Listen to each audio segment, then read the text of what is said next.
Hi, I'm Dr. Ruth Anderson, founder of Enlightened World. Welcome to week 5 of the Sunday Summit.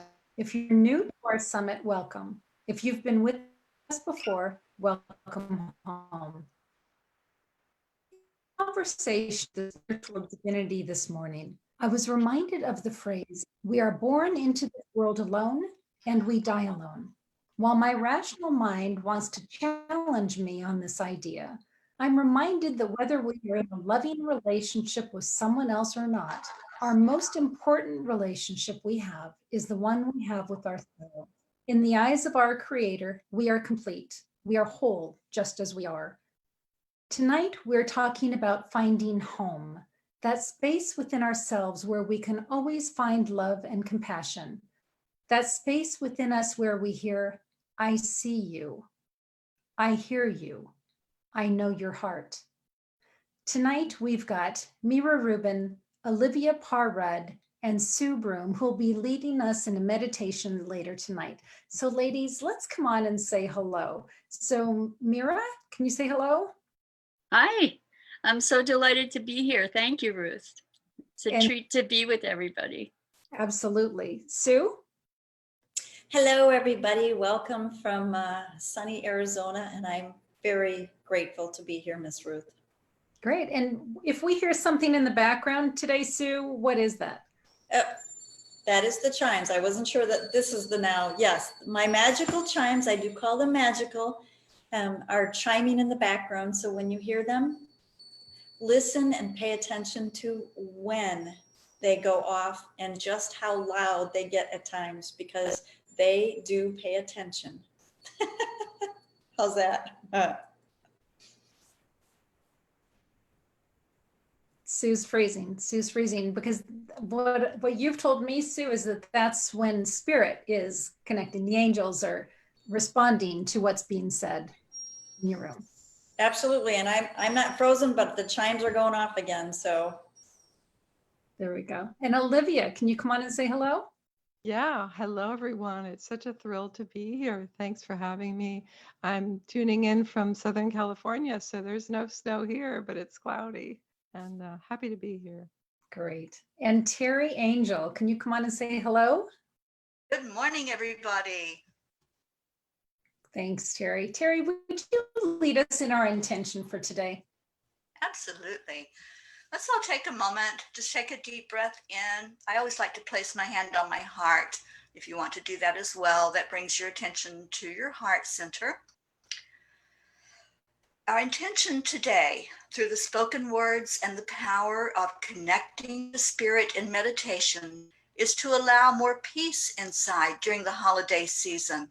May we learn how to deal with the emotions that are triggered and being healing to them. May we see each other as spirit as we interact and show more compassion, kindness, and love. We are focusing on wholeness, being ourselves to be whole and complete and not in need of outside relationships to be made whole. Divine Mother has blessed us with the messages given freely and openly in this gathering that are meant to inspire and uplift us.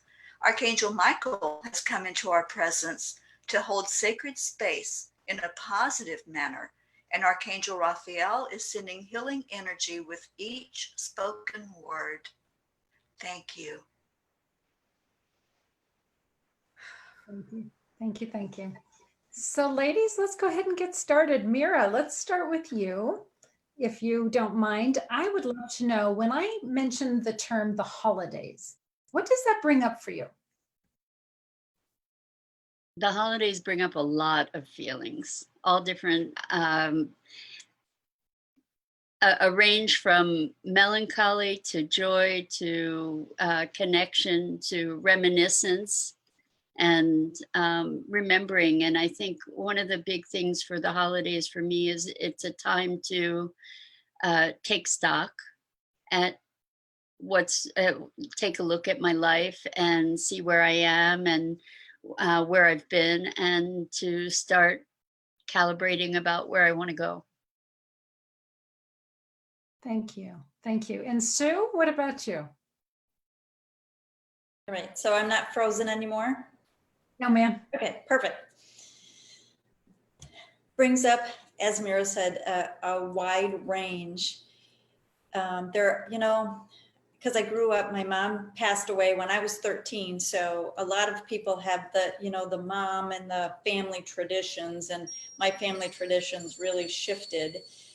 And so there's memories. In fact, I had a beautiful memory the other day of watching the old flickering lights on the Christmas tree. And I would sit in the living room and watch and just be by myself and watch how beautiful and how magical that was. So there's those kind of memories. I do not equate growing up and holidays without my mom. I don't, it just doesn't feel that way to me.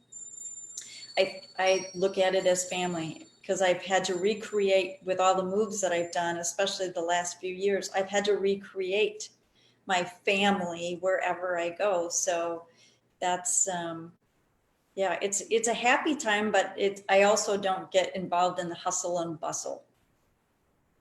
So. I remember Sue very much like you, sitting in the dark room and having the tree lights on and just being mesmerized by, I don't know if it was the feeling, the energy, the what, but I would just hours by myself. Yep. Mesmerized is a really perfect word. How funny. Who knew that I had a kindred spirit across the globe doing the exact same thing I was doing at the same time? That's really cool.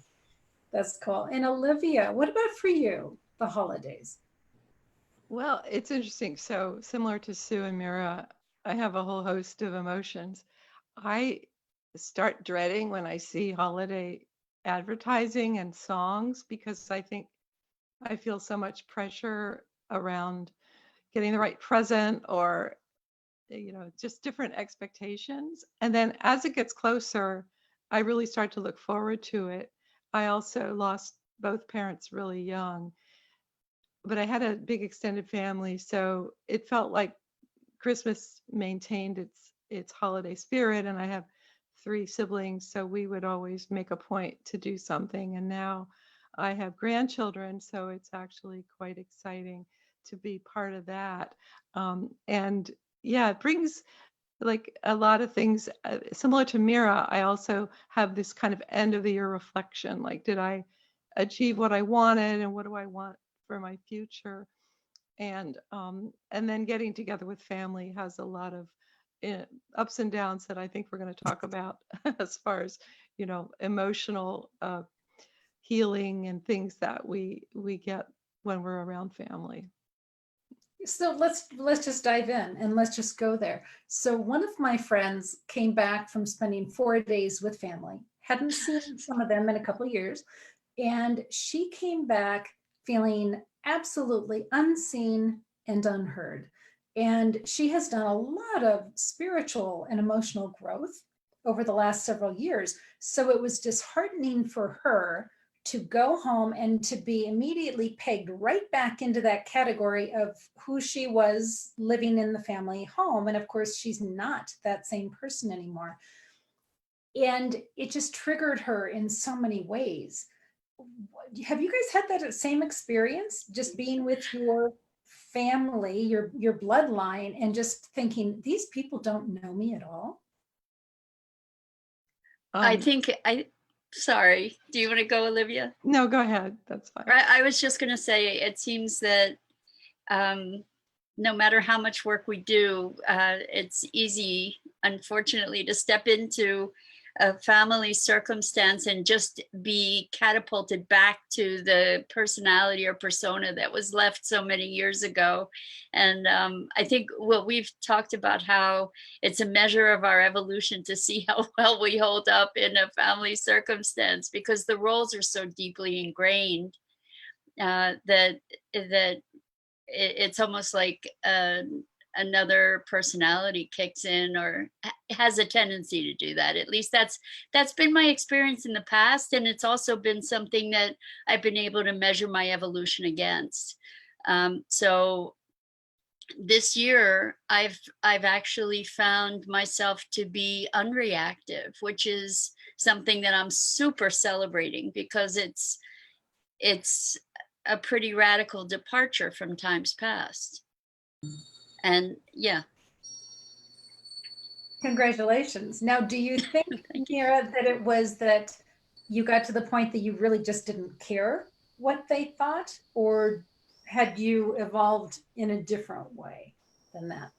Thank you for asking that, Ruth. I think it's really that I just became whole enough to be in a place where I don't need them to be a particular way.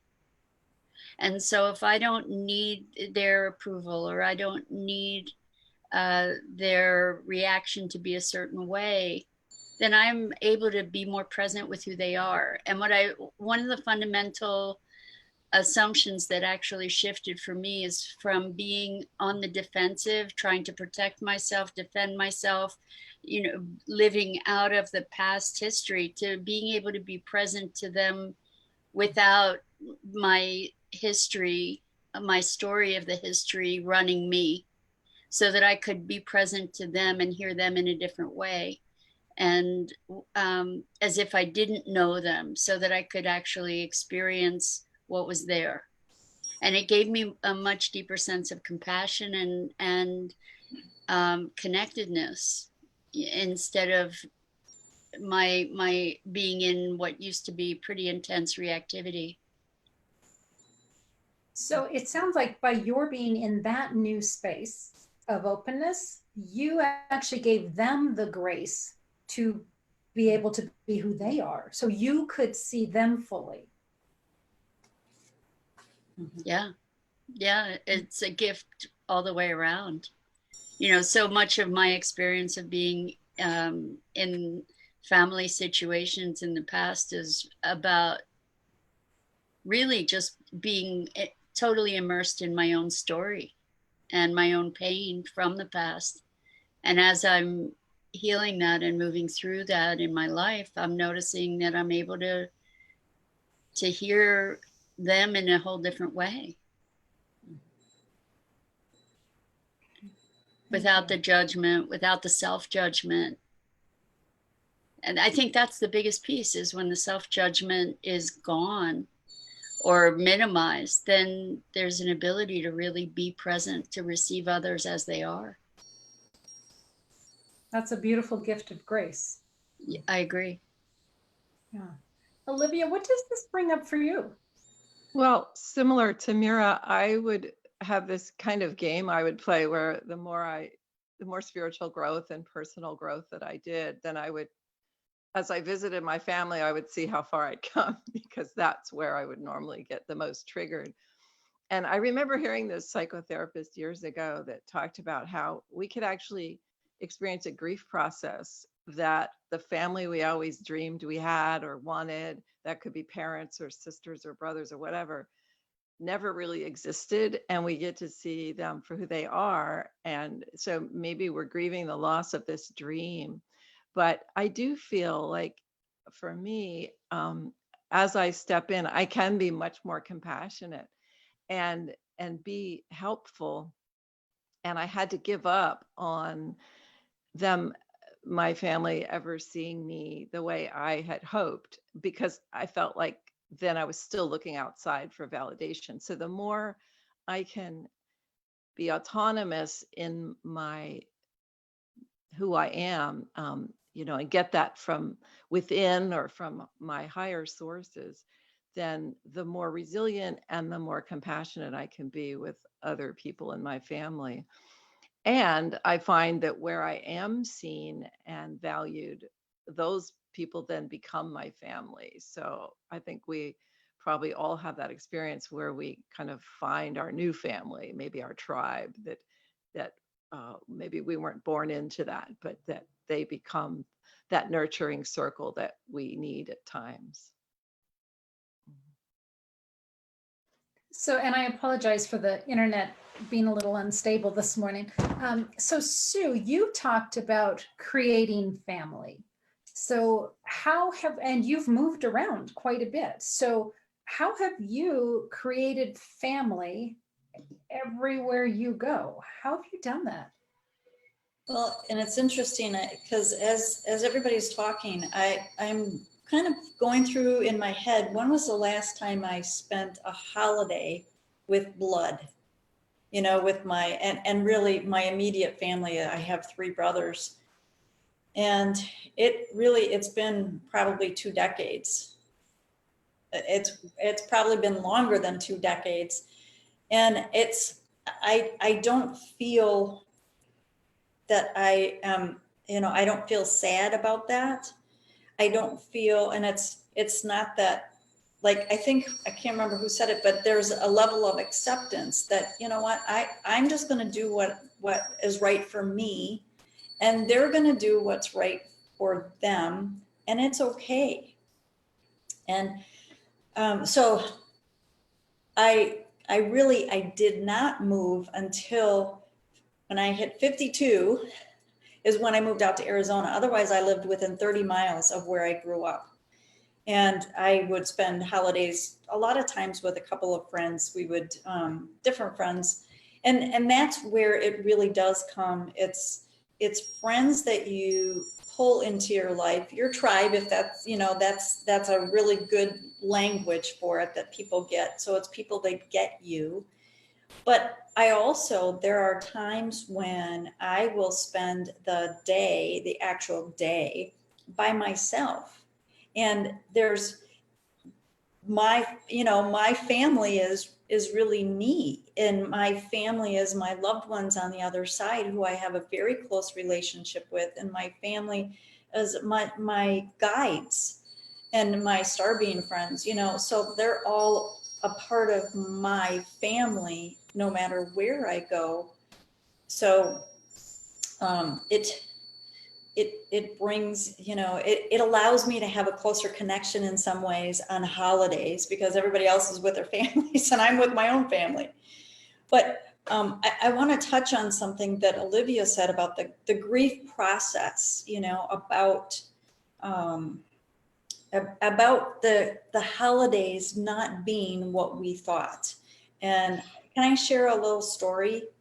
Yes, please. So my first Christmas, 2012, was the year that I moved out to Arizona, and I met a woman.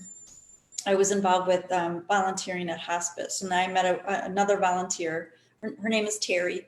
She comes from a really big Italian family. So she's got kids that come in, you know, from out of state. They stay with her. They have big party, lots of food all over the place. And her and I had become friends, and she invited me over. And this was for like, I think a late Christmas Eve type afternoon. And I went over there, you know, I really liked Terry. Her and I really connected. And I went over and I wasn't sure what it would be like, you know, because she was the only one I knew. And I had no idea how many people were going to be there.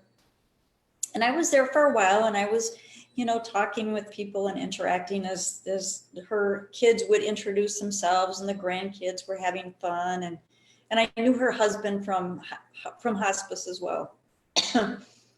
And I was feeling fine until I wasn't. And then it was like really doing my best to hold my composure and keep a smile on. And it's like realizing that I need to get the heck out of Dodge. And you know, making sure that letting Terry know I so appreciated because her opening up her family and I got in my car and I, honest to gosh, I sobbed all the way home and I couldn't figure out why. I was like, where is this coming from? And the more I looked at it, it was really the grieving process of grieving for the family gatherings with my family that I never had, nor would I ever have this type of family gathering with my blood family, you know, with my mom and my dad and my brothers. And I realized there was, it was very healing for me. And it was the first Christmas that I was really out of my element and not in my support system that I had back in Wisconsin. But going through that grieving process and just allowing it to be, not just getting rid of these feelings, but really allowing them to move through my body and look at them for what they were. And so my experience on holidays is different than that, but that's okay. It's what I'm experiencing. There is no good, bad. It was just another experience. And so I worked through that the first year that I was here, and it really shifted things in a lot of ways for holidays moving forward. And I didn't even realize it was there.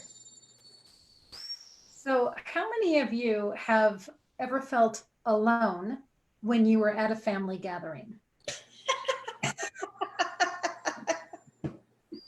Here we go. Yeah. There is such a beautiful gift of giving yourself what your heart needs, what your soul is calling out for. And Sue, I'm getting goosebumps saying that. Sue, you have found that with your family, or family in quotes, which really doesn't belong in quotes because it is your family. And that's how you spend the holidays, is in that relationship. And that's very fulfilling to you. And for you to go plunk yourself in somebody else's home just because the date on the calendar is December 25th feels disingenuous. So I love that modeling that you just shared for us, that it's okay. You spend the day where you're comfortable. Yeah. Yeah. I love that.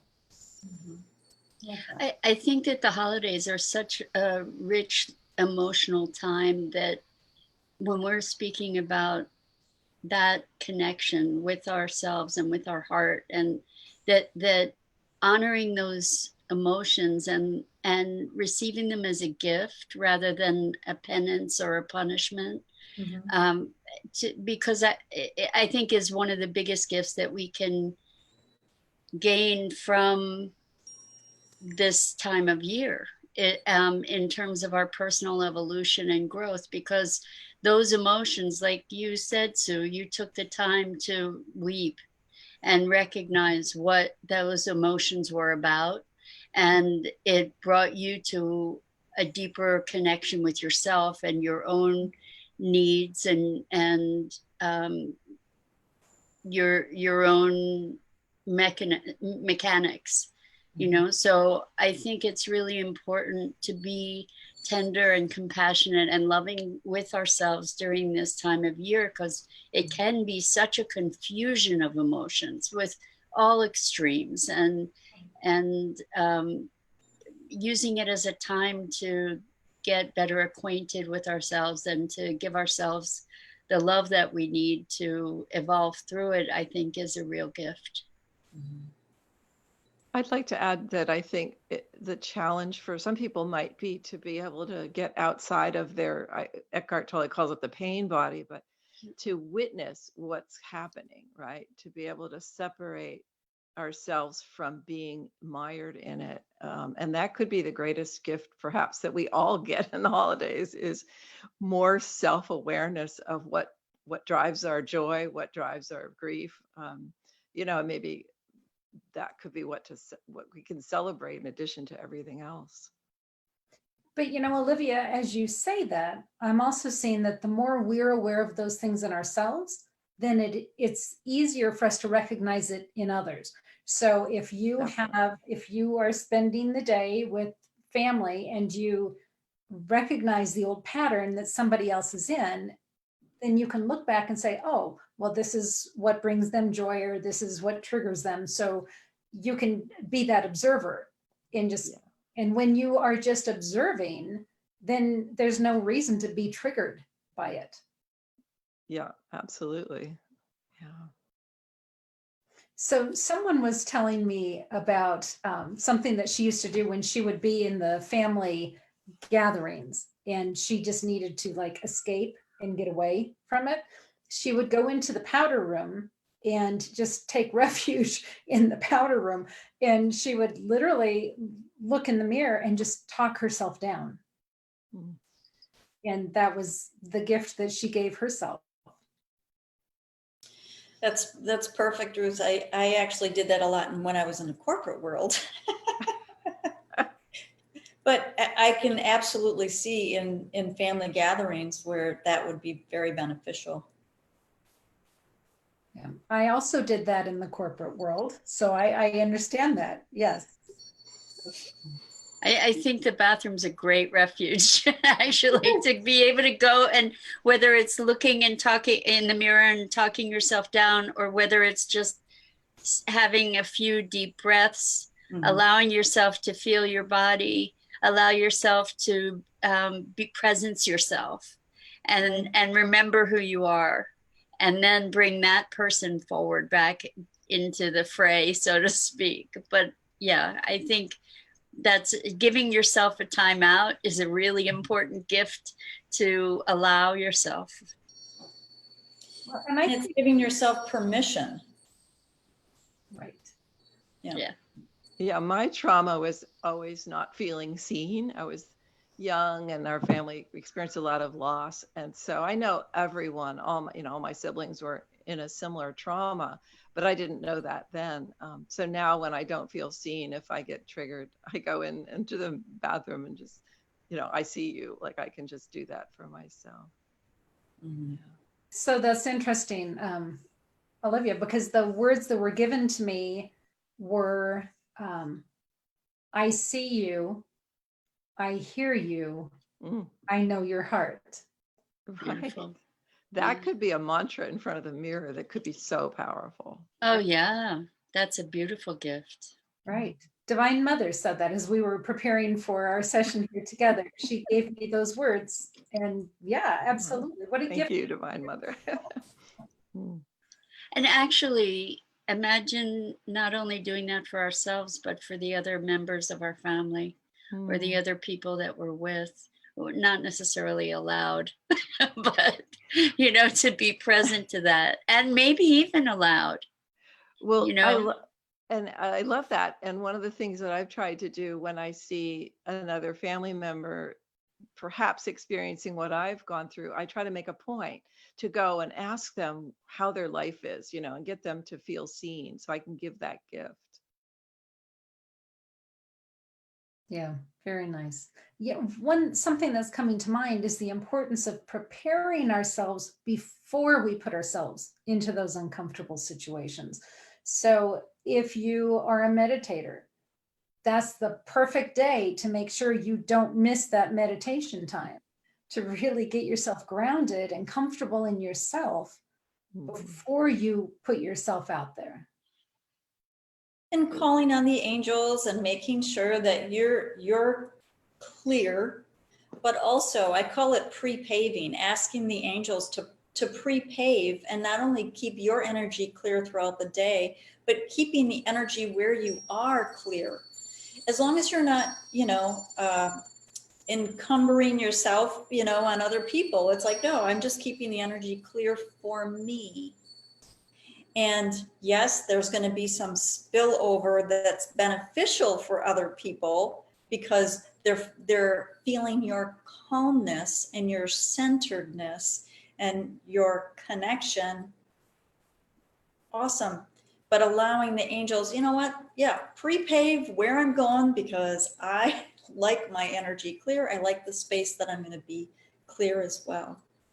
When you're thinking also of pre-paving, it could be a benefit to imagine interactions with the people that you're going to be interacting with, to connect heart to heart before you even meet them in person, and that could, who knows, it could have a profound impact on the way that you connect with them when you are face to face.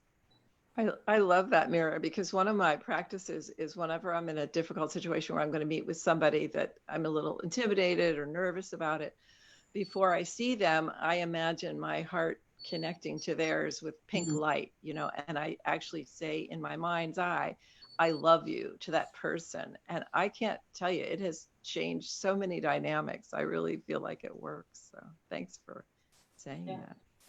Yeah, that's a technique that the angels have shared with me as well. And it really is beneficial. It's like, having your higher self connect with their higher self, or the heart to heart, whatever is the easiest way that you can see that. And it does shift, and it does shift things, and it in ways that you could not have ever imagined. It's true.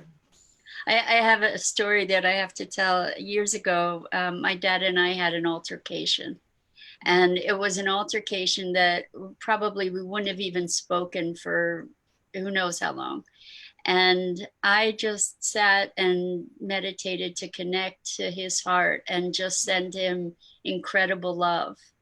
And he called me, and all he said was, "I love, love, love you." It was a miracle. I mean, that was the communication. It was brilliant and beautiful and powerful and completely blew me away. So there's tremendous power to making that connection and committing to that love above and beyond whatever our differences are. That's a great story. Yes, I had my own opportunity this Thanksgiving to do a little healing myself. And I don't know about you all, but there's one relationship that I have that's kind of tricky, and it's easier sometimes to stay stuck. And I had the opportunity to ask myself, do I want to stay stuck, or do I want to shift? Because I thought maybe if I shift, then that'll give that other person the ability to shift as well. And maybe we can actually get through this and heal this. And so I was texting with this person and realized I've got the opportunity to shift. So I did. And I reached out in love, which is really in a way I normally wouldn't. I would just be kind of matter of fact. And instead I reached out in love. And because I did that, there was a shift on that person's side. And I thought, wow, that's really all it took. Yeah. Yeah. There's magic in it. Powerful. Yeah. Yeah. We do have the opportunity to either stay stuck or shift. Well, this brings me to thinking about a shift of mind where it's often easy to fall into a victim type role and feel like life is happening to you and relationships are happening to you and circumstances. And if we can pivot to imagine that everything's happening for us as a gift, and view even the pain that we experience as a gift and an opportunity. And I don't want that to sound Pollyanna, because it really isn't. It's really profound, and it takes a huge act of committed will to make that shift oftentimes, and courage, because it's taking sort of responsibility in a way of saying, I am going to choose to be responsive rather than reactive to this. And that's a bold and challenging thing to do sometimes. Thank you, Mira, for sharing that, because I've gone through my life sort of tragedies and tried to find the gift, but I have never thought about it in terms of the people in my family and how each of the way they are has been a gift to me, whether it's just, trying to heal more or whatever. But I love that perspective. Thank you. Nice. So Sue, you're going to do an experience for us, a channeling meditation for us. Do you want to introduce it before we get started, or what do you think? Okay, so you're ready for it now? I think we are. Okay, perfect. So actually what I would like everyone to think of to kind of set this up is, what does home mean to you? Because everyone has their own different idea of what home is. And I'm just going to throw out some words, just you can have these words in your mind ahead of time. But wholeness, compassion, comfort, a feeling of safety. Some people connect warmth with home, tenderness, love, grace, support. So just think about those words, just allow them to kind of float around, whatever feels right for each of you, no matter when you are listening to this. And I would like you to get yourselves into a comfortable position. And take a couple of deep cleansing breaths. And you can close your eyes if that allows you to feel more comfortable. If you're driving, don't close your eyes. But whatever is comfortable and right for you. And as you take a couple of deep breaths, breathe in through the nose and out through the mouth. And allow yourself to just settle into feeling your body, feeling where you are, noticing your surroundings, noticing whether your hands are open, whether they're hand on your chest, whatever feels right for you. And with each breath, allow yourself to fall more and more deeply into who you are, deep within. Home truly is within, our connection to ourselves. So let's go on a journey. Now that we're all in this beautiful feeling, feel each cell of your body. And bring in those words, those words and those feelings of what home feels like to you. A feeling of warmth, a feeling of tenderness, allowing you to be who you are meant to be. Allowing you to love all aspects of yourself. Allowing the connection that you have with the divine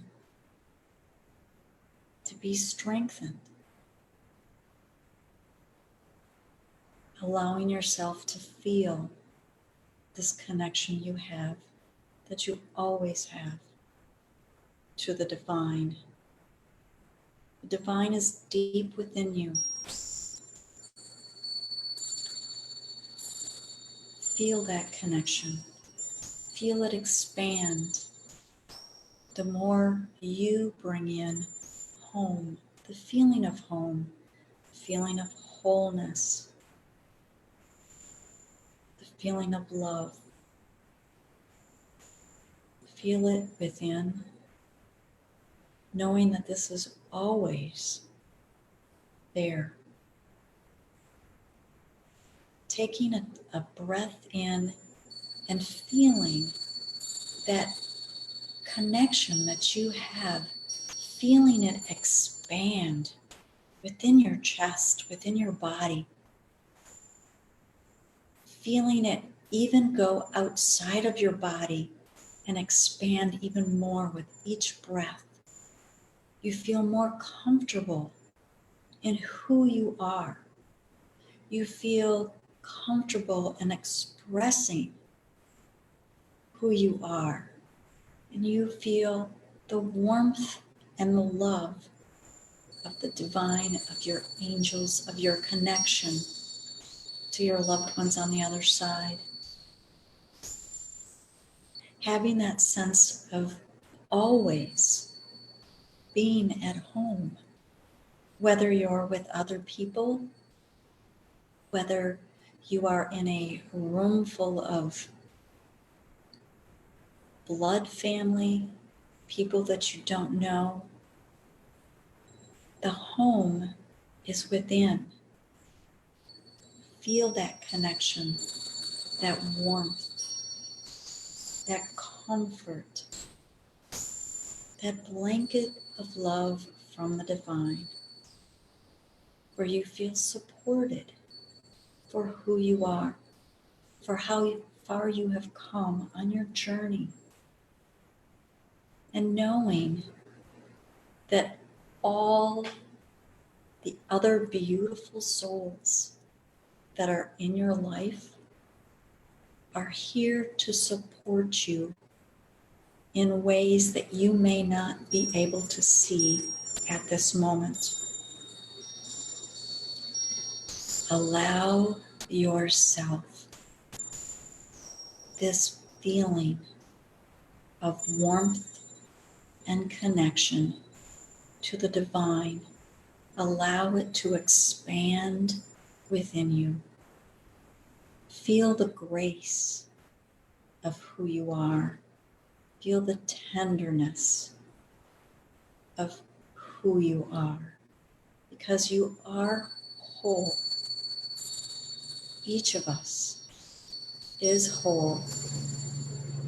Each of us is complete in who we are and where we are. And allow these words to ring through your day. I love me. I am whole and I am complete. I am home wherever I am, because home is what is within. In the words from Divine Mother, I see you. I hear you. I know your love. I know your heart. And feel those words for who you are, because you are home within. Allow yourself to feel all of these feelings, all of this love. And if you want to remember this feeling whenever and wherever you are, touch your heart so you know when you're in a room full of people, if you want to get back to this feeling, put your hand on your heart and you will instantly be brought back to this feeling. So take a couple of deep breaths, allowing this to settle into your body, allowing yourself to get grounded again, and allowing yourself to grow your tree roots deep down into Mother Earth so she feels the love as well. And you can open your eyes whenever you are ready.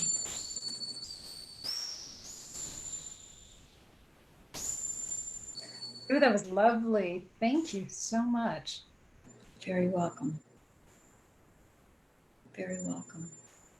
And I really appreciate the reminder of the hand to the heart to just take you right back there.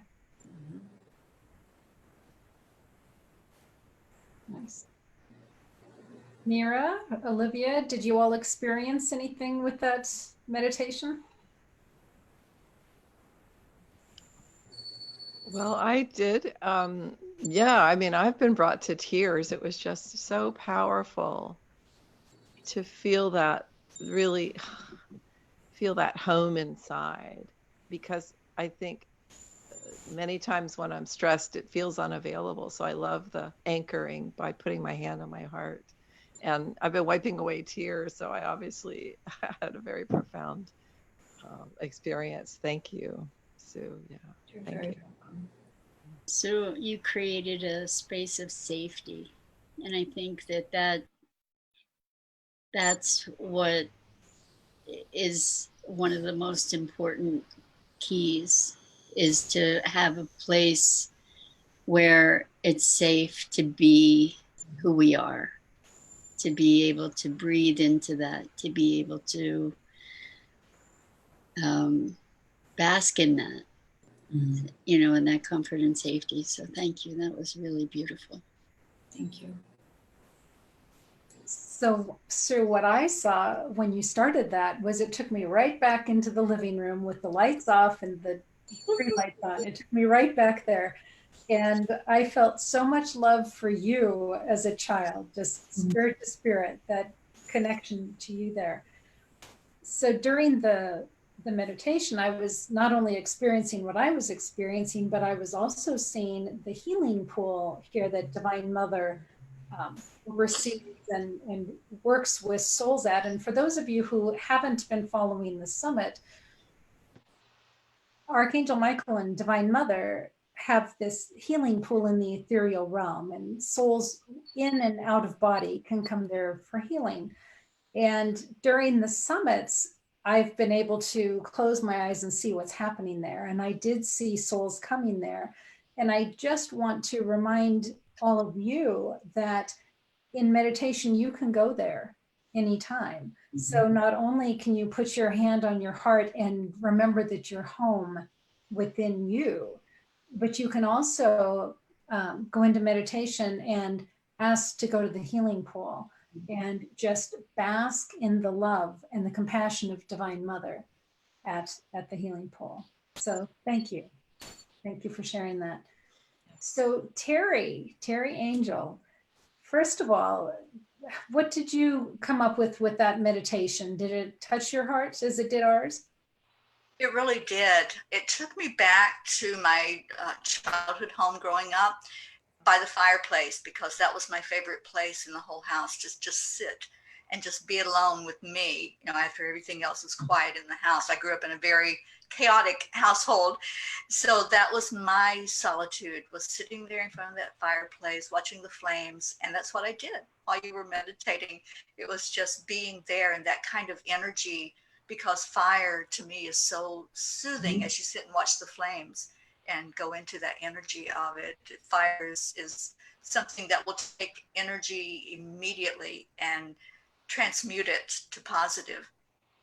And I think, am I unstable? I just got a message I was unstable. I'm like, well, okay. But yeah, that was very, very beautiful, Sue. And I did love the chimes. And we've had many comments like that on Facebook about the chimes, how soothing that is. And that's one of my favorite sounds. So thank you for that gift today and the gift of your meditation. It was wonderful. Thank you. Thank you all. And Terry, I do have to say, it's so funny because I really did think that there was going to be a fireplace that was going to come into this meditation. And I am actually surprised that it didn't, because I love fireplaces and watching the flames. And I thought, because that is a feeling of home for me. And it never did. So I love that you brought that in. And I also love that each of you were able to go to what home is for you. And that is absolutely what it is. It's whatever it is for you. So thank you for sharing. Beautiful. Nice. Terry, do we have some friends with us on Facebook today? Oh, do we ever? We've had a lively discussion on Facebook today, and I want to welcome all of them that are there. I want to first read the comments about the meditation. And Summer Joy Raymer is with us, and she says, home is being in my heart fully, 360 degrees, all directions, in and outside of me. The fourth portal of the Garden of Joy is my home infinitely. free and sovereign always. Deb Goldberg said, beautiful meditation, Sue. Thank you. Summer says, thank you, Sue. I love the chimes dancing in your sacred space. And Luann is with us, and she says, releasing of tears and stress. And Linda Lemieux says, thank you. That was lovely. And I want to say hello to my sister Billy, who's watching today. We have so many people on. We have Linda Lemieux. Who else? Ivana is with us. And scrolling up through these because there's a lot of comments. Deb, because we're going back to the discussion now about relationships and family and how we handle our emotions during that part of it. Deb says, I have healed my relationships with my family, especially mom, by accepting her for who she is and love her where she is. It completely shifted our relationship and healed it. I accepted that my family totally loves me, even though they don't really understand me. Who they are is perfect. We are not lacking love ever. It is all within us. We are actually seeing our own non-acceptance of parts of ourselves. And Deb, thank you. So much wisdom there. We have Brenda Dunstan. Brenda says, I try not to hide in the bathroom anymore. I used to hide in the bathroom too when I was younger. If I hide, I can't grow. Great insight there. Carol Allen is with us. She says, I would go outside and walk by the water to calm myself and at times grieve the ones I could not be with on holidays. Mm-hmm. Sue Seekoff is watching with us. Gaia Mann. Oh my gosh, we have a house full in here. I thank everybody for coming on. Thank you for your beautiful comments. And I did post a way for people to reach out to all of you. So that's in the comments, and hopefully they will do that, because this has been wonderful today, ladies. And I hope all of you will go on to the comment section of the live stream and just acknowledge the people that just felt how they felt about what they received today from you, because it was healing and it was beautiful. Thank you for being here. Thank you, Terry. Thanks for sharing all of that. So ladies, before we wrap up, I would like to make an announcement that with Enlightened World, we do have the launch of a new book coming out on Thursday. It's The Gateway to an Enlightened World, Collective Life Lessons on Spiritual Transformation. And this is volume 2 of the Gateway to an Enlightened World series. So let me see who's in that book. Mira, I think you've got a chapter. No, you. No, I was in the first one. First one. Olivia, you were in the first one. Mm-hmm. Terry's got a chapter in this one. Sue, yours was in the first one. Okay. Well, we've got 24 chapters in this book. Each one is a heartfelt writing by someone who has gone through a spiritual transformation. And the hope is that you all will check out this book. It's going to be available for $1 on Kindle, on Amazon, just for 48 hours. We hope that you will check it out. A lot of beautiful stories, a lot of pain that was transmuted, and a lot of joy that's shared at the same time. So it's a beautiful, beautiful volume. So ladies, could I ask, how can we connect with you? Sue, if folks want to follow your work, how do they find you? The easiest way is on my website is SueBroome.com, or also on Facebook, Empowerment for the number 4 you. I do Facebook Lives, and I have a private group, Angel Talk with Sue, that I also do Facebook Lives in. So great, thank you. And I would just say, if anybody's interested in making their own deck of cards or creating a journal, Sue Broome is masterful at supporting people to do just that. So give her a call if you're thinking about something like that. Because I've used her myself. That's how I know she's so good at this. Ruth is my PR rep. I am. Mira, how can folks follow your work?